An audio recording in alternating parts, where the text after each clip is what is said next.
Assalamualaikum, hai teman-teman. Kali ini kita akan membahas subtes literasi bahasa Inggris part 5. Kita langsung ke soal yang pertama, soal nomor 34. According to the passage, where is the Big Ben located? Jadi berdasarkan bacaan, di mana letak Big Ben atau di mana lokasi Big Ben. Nah, kita cari dulu nih. Ini ada di kalimat 2, paragraf 2. Kita baca dulu. Big Ben is one of London's most famous monuments. Jadi Big Ben adalah salah satu monumen yang paling terkenal di London. It is a large clock tower. Ini adalah menara jam besar located at the northern end of Westminster Palace. Ini adalah menara jam besar yang berlokasi atau yang terletak di ujung utara Istana Westminster. Berarti kalau seperti itu, jawaban yang paling tepat adalah opsi yang C. Opsi yang C ini at the extreme, itu artinya ujung timur. Nah, yang paling tepat itu adalah opsi yang D. Bukan opsi yang C, opsi yang D. At the northern end of Westminster Palace, di ujung utara Istana Westminster. Kita lanjut ke soal nomor 35, masih dengan teks yang sama. They were very excited for their trip because this was their first journey overseas from the United States. Paragraph 1. Soalnya, the underlined word refers to, jadi kata yang digaris bawahi atau di underline di paragraf 1 itu menunjukkan kata apa? Nah, yang di underline itu adalah kata this. Berarti kita baca dulu nih kalimat sebelumnya, karena kata this ini pasti merujuk ke kalimat sebelumnya. Ini di mana sih? Di paragraf 1, kita mulai dari sini. Rita and John recently traveled to London. Jadi Rita dan John itu baru-baru ini bepergian ke London. They were very excited for their trip. Mereka sangat excited dengan perjalanan mereka because this was their first journey. Karena ini adalah perjalanan pertama mereka overseas ke luar negeri from the United States, dari Amerika Serikat.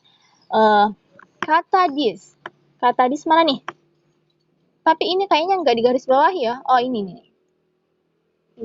Nah, kata this ini kan merujuk ke kalimat sebelumnya. Kalimat sebelumnya itu adalah Rita and John's trip. Rita and John trip. Kenapa? Karena di sini mengatakan mereka sangat excited dengan perjalanan mereka karena ini merupakan perjalanan pertama. Berarti merujuk pada perjalanan Rita dan John. Berarti kalau kita lihat opsi yang paling tepat adalah opsi yang C. Rita and John trip. Perjalanan Rita dan John. Kita lanjut ke soal nomor 36. The part following the passage above most likely contains information on. Jadi, part selanjutnya atau bagian selanjutnya dari bacaan itu kemungkinan besar akan memberikan informasi tentang. Nah, soal-soal seperti ini juga sering muncul. Jadi, following atau selanjutnya, dan juga ada preceding atau sebelumnya. Nah, ini sering muncul di literasi bahasa Inggris, di mana kalau following itu kita diminta untuk mencari apa sih hal yang yang akan didiskusikan di paragraf selanjutnya. Nah, kalau preceding itu membahas terkait dengan apa sih hal yang dibahas di paragraf sebelumnya. Nah, ini juga saya sudah jelaskan secara lebih rinci beserta contoh soalnya di materi UTBK SNBT Bahasa Inggris bagian preceding and following question. Kalian bisa cek di playlist. Nah, kita lanjut. Untuk menjawab soal following itu kita harus baca dulu paragraf sebelumnya atau part sebelumnya. Nah, kalau kita bahas preceding, maka yang harus kita lihat itu adalah paragraf setelahnya atau part setelahnya, karena itu akan sangat berkaitan. Nah, karena soal ini adalah following atau selanjutnya, jadi pada intinya apa sih yang akan dibahas di paragraf selanjutnya? Nah, paragraf selanjutnya itu adalah setelah paragraf terakhir. Berarti kita baca paragraf terakhir, khususnya kalimat terakhir. Karena apa yang dibahas di paragraf selanjutnya itu pasti akan berkaitan dengan paragraf sebelumnya. Paragraf sebelumnya dalam artian adalah paragraf terakhir dalam teks. Nah, kita baca kalimat terakhir, paragraf terakhir. All they have to do is to get around. Jadi yang harus mereka lakukan hanyalah mengikuti the way the community gets around by walking and cycling. Mengikuti cara masyarakatnya atau cara komunitasnya itu berjalan kaki dan bersepeda and they get on more physical activities dan melakukan aktivitas fisik yang cukup. She says, katanya. Nah, jadi pada intinya kalimat terakhir ini membahas bahwa yang harus mereka lakukan itu hanyalah mengikuti cara masyarakatnya atau cara komunitasnya itu berjalan kaki dan bersepeda dan juga melakukan aktivitas fisik yang cukup. Nah, dari sini kita belum ketahui yang mereka yang dimaksud atau kata they ini yang dimaksud itu siapa sih? Berarti kita harus cari dulu ide pokok di paragraf terakhir ini. Nah, ide pokok itu biasanya terletak di awal kalimat ataupun di akhir kalimat. Nah, karena akhir kalimat sudah kita baca, berarti kemungkinan ide pokoknya itu ada di awal kalimat. Kita baca. Research suggests at least a third of Australian children. Jadi menurut penelitian setidaknya sepertiga anak-anak Australia age 9 until 16 years umur 9 sampai 16 tahun are not getting the amount of daily physical activities. Tidak lagi melakukan aktivitas fisik harian recommended in national guidelines. Seperti rekomendasi dari pedoman nasional. Berarti yang dimaksud atau kata mereka ini merujuk pada anak-anak atau children yang berusia 9 sampai 16 tahun yang tidak lagi melakukan aktivitas fisik harian atau daily physical activity. Berarti kalimat terakhir ini meminta bahwa mereka atau anak-anak itu diminta untuk mengikuti cara masyarakatnya atau komunitasnya berjalan kaki dan bersepeda dan juga melakukan aktivitas yang cukup. Berarti ini paragraf selanjutnya atau the part following itu pasti akan membahas terkait dengan anak-anak agar anak-anak itu bisa melakukan aktivitas fisik harian seperti bersepeda ataupun berjalan kaki. Pada intinya melakukan aktivitas fisik. Nah, tinggal kita lihat dari opsi A, B, C, D, dan E mana yang paling tepat. Opsi yang A, advice to parents for their children to have enough physical activities. Nasihat kepada orang tua agar anaknya itu melakukan aktivitas fisik yang cukup. Nah, ini tepat. Kenapa? Karena kan di sini dikatakan bahwa mereka itu harus melakukan aktivitas fisik. Otomatis di paragraf selanjutnya itu pasti membahas terkait dengan orang tua yang harus memberikan nasihat kepada anak-anaknya untuk melakukan aktivitas yang fisik sesuai dengan recommended in national guidelines. Rekomendasi dari pedoman nasional. Berarti kemungkinan jawabannya adalah opsi yang A, tapi kita simpan dulu. Opsi yang B. The decreasing trend of children to the physical activities at their will. Jadi menurunnya kecenderungan anak-anak untuk melakukan aktivitas sesuai dengan apa yang mereka inginkan atau sesuka hatinya. Nah, ini tidak. Opsi yang C. Parental motive behind chauffeuring their children to school. Motif orang tua untuk mengantarkan anaknya ke sekolah. Kita tidak membahas terkait dengan hal ini, berarti bukan opsi yang C. Opsi yang D. Reason for children do not incidental activities. Alasan dari anak-anak tidak melakukan aktivitas incidental. Ini juga tidak. Opsi yang E.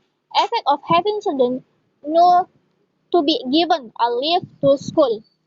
Dampak dari anak-anak yang tidak diberikan tumpangan ke sekolah. Nah, ini juga tidak. Jadi, dari opsi A, B, C, D, dan E yang paling tepat adalah opsi yang A, yaitu nasihat orang tua kepada anak-anaknya untuk melakukan aktivitas fisik yang cukup. Karena ini berkaitan dengan paragraf sebelumnya atau paragraf terakhir yang tadi kita baca.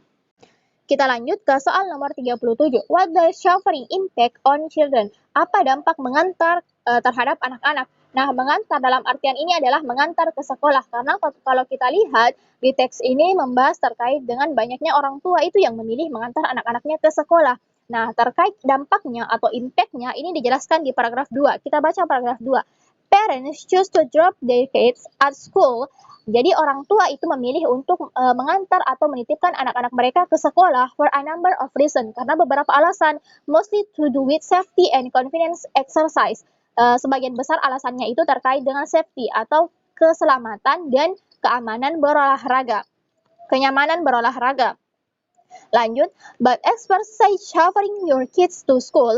Tetapi para ahli mengatakan bahwa mengantar anak-anak Anda ke sekolah every day setiap hari could mean they are missing out. Mereka akan kehilangan on much needed and other life skill. Mereka kehilangan keterampilan hidup dan keterampilan lainnya yang mungkin akan dibutuhkan oleh anak tersebut. Berarti dampaknya adalah kehilangan keterampilan hidup dan keterampilan lainnya yang mungkin dibutuhkan oleh anak tersebut. Nah, tinggal kita lihat mana sih opsi A, B, C, D, dan E yang paling tepat. Nah, kalau kita lihat yang paling tepat adalah opsi yang B.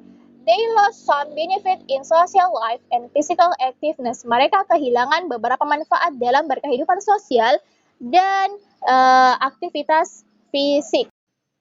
Kita lanjut ke soal nomor 38. Nah, kalau kita lihat ini teks baru lagi dan teksnya itu lumayan singkat atau lumayan pendek dibanding dengan dua teks sebelumnya. Kita baca dulu soalnya. According to the passage, berdasarkan bacaan, what contributed perception about the effect of e-cigarettes? Jadi, apa yang berkontribusi terhadap persepsi tentang efek dari rokok elektrik? Effect of e-cigarettes. Berarti tinggal kita cari kata kuncinya yang ada kata effect of cigarettes atau juga bisa juga the impact of e-cigarettes karena efek dan dampak itu sama saja. Nah, kalau kita lihat di sini ada nih di kalimat pertama the effect of e-cigarettes. Kita baca dulu mulai dari awal.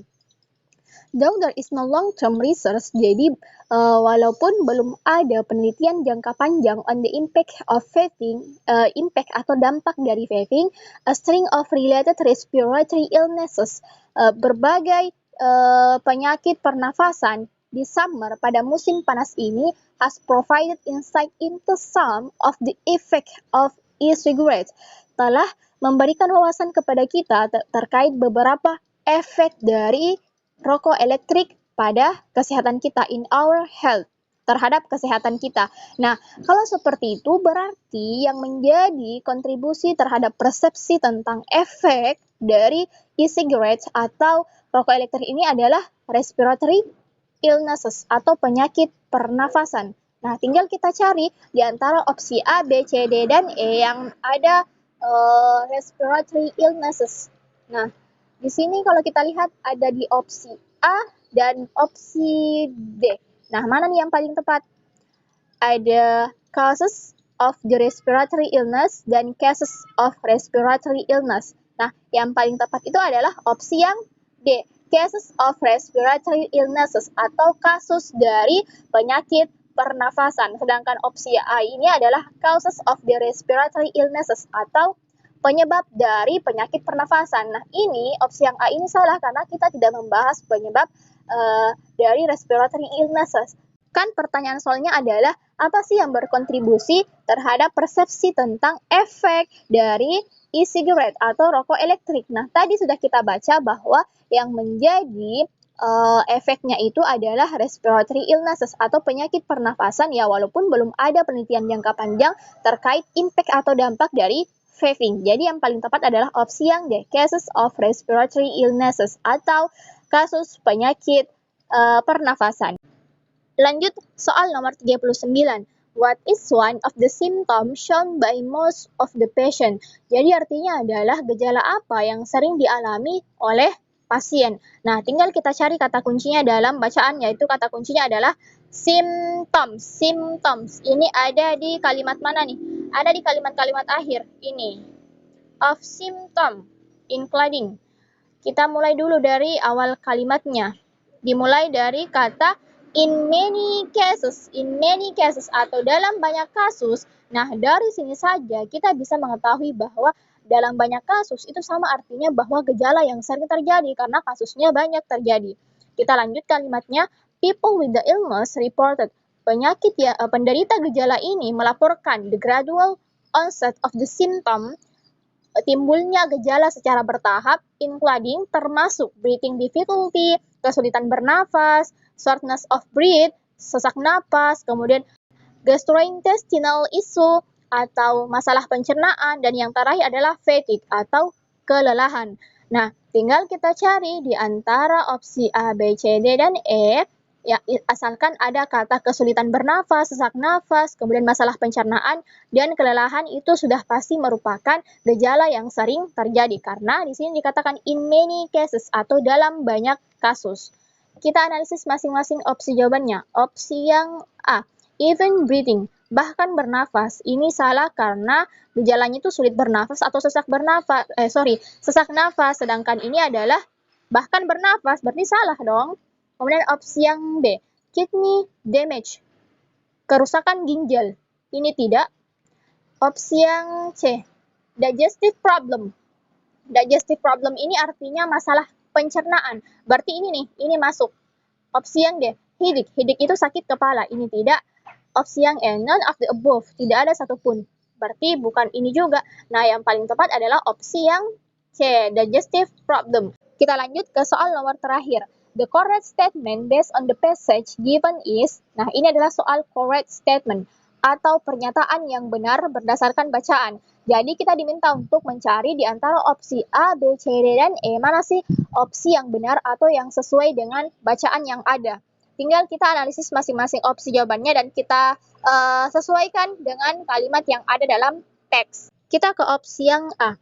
Between June 20 and August 28, antara 20 Juni dan 28 Agustus, there were 193 cases, terdapat 193 kasus of severe lung illness associated with e-cigarette product, penyakit paru-paru parah yang disebabkan oleh rokok elektrik, was reported by 22 states, yang dilaporkan oleh 22 negara bagian. Jadi pada intinya opsi A ini mengatakan bahwa antara 20 Juni sampai 28 Agustus terdapat 193 kasus penyakit paru-paru parah yang disebabkan oleh e-cigarette atau rokok elektrik yang dilaporkan oleh 22 negara bagian. Nah, apakah ini benar? Tinggal kita cari kalimatnya. Opsi A ini ada dijelaskan di kalimat-kalimat awal. As of last week, hingga minggu lalu, there were 193 cases, terdapat 193 kasus of severe lung illness associated with e-cigarette product. Terdapat 193 kasus penyakit paru-paru parah yang disebabkan oleh rokok elektrik. Was reported by 22 states, yang dilaporkan oleh 22 negara bagian between antara June 28 and August 20. According to the CDC, berdasarkan CDC. Nah, apakah ini benar? Hayo. Apakah opsi A ini sama dengan apa yang tadi kita baca? Jangan terkecoh. Di sini dikatakan 28 Juni sampai 20 Agustus. Sedangkan di sini dikatakan 20 Juni sampai 28 Agustus. Berarti angkanya terbalik.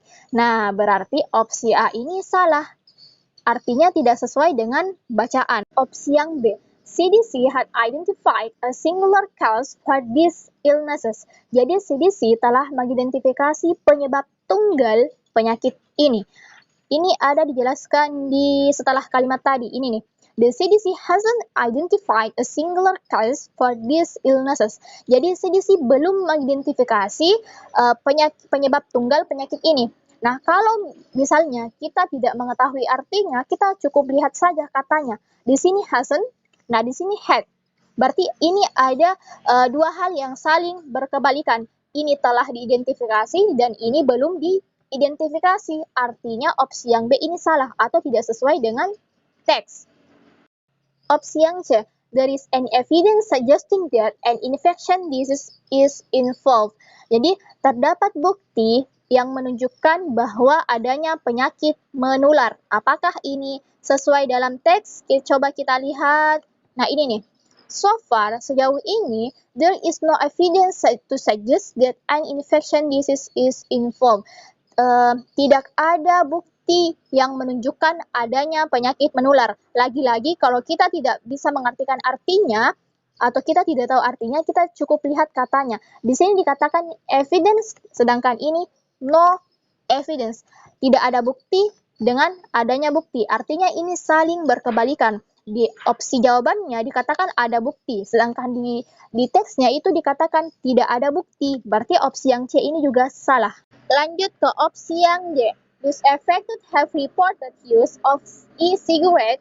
Mereka yang telah terkena dampak melaporkan penggunaan rokok elektrik as well as vaping product dan juga produk vaping not containing THC, tidak berisi THC.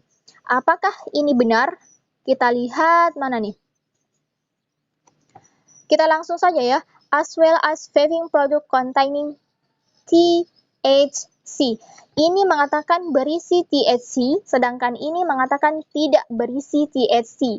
Ini ada notnya dan ini tidak ada. Artinya ini saling berkebalikan juga. Berarti opsi yang D juga salah. Nah, opsi A, B, C, dan D itu salah semua atau tidak sesuai semua dengan bacaan. Berarti yang paling tepat adalah opsi yang E, none of the above. Tidak ada satupun di atas. Berarti ini yang paling tepat karena memang tidak ada satupun opsi yang sesuai. Baik itu opsi A, B, C maupun D. Nah, ini merupakan soal terakhir dari literasi bahasa Inggris part 5. Jadi cukup sampai sini dulu pembahasan kita mengenai soal-soal literasi bahasa Inggris dan sampai jumpa lagi di pembahasan soal-soal selanjutnya. Terima kasih.